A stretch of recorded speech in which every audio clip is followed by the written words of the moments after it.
the clutch plate all back on and aligned, then get the gearbox back in. I think that's going to be a bit difficult, but we need to get it done so we can get the car back down and kind of get it moving so we can move it about.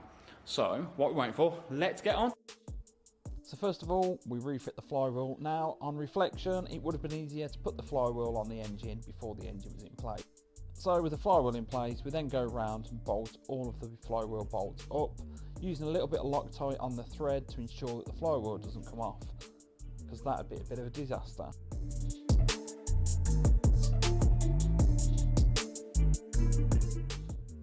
With the flywheel in place, we then fit the clutch. The clutch is really easy to fit, it's quite straightforward. We just need to make sure that the clutch plate is in the centre and aligned properly. Now I don't have an alignment tool, so I'm kind of guessing here.